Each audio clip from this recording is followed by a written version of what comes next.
What I love with these kind of residencies is that you can engage in a closer way with musicians and with the audience, and you can show a diversity. I'm doing 3 weeks with the orchestra here and a recital. What I have chosen to do is actually to focus on some lesser known pieces for piano and orchestra. I mean, this is an orchestra that is based in the most famous city in the world, and they produce so many concerts. I mean, they play 3 or 4 concerts every week.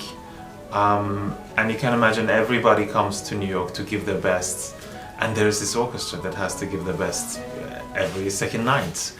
That's a hard job, and my goodness, they deliver.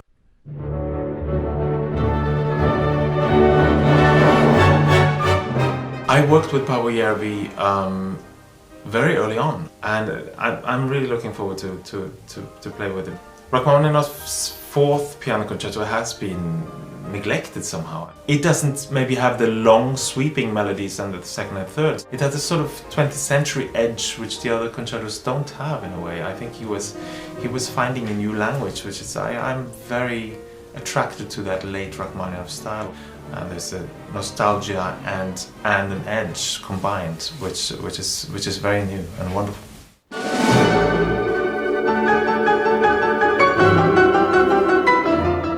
Tony Pappano makes an orchestra engage and sing. You know, there's never a dull moment.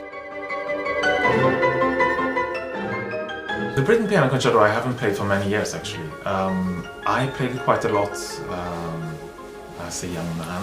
It's a rare piece of Britten that it's so public, it's so extrovert in a way. I mean, it's a young man's piece, and he clearly wrote it to make an impression also as a pianist.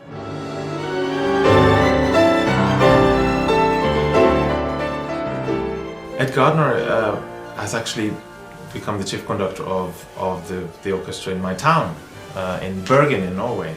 And it's a love affair at the moment, it's going really well.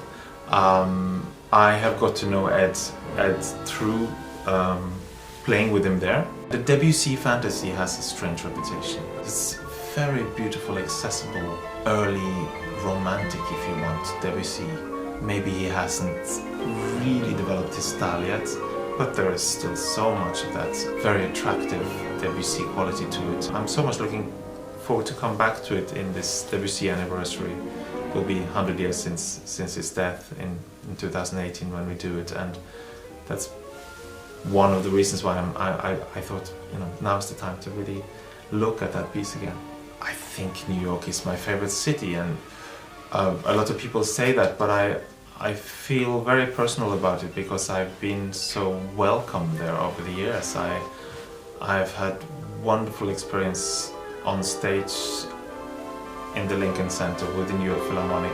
It's really a home to me in a way, artistic home, and I feel very much at home in the city.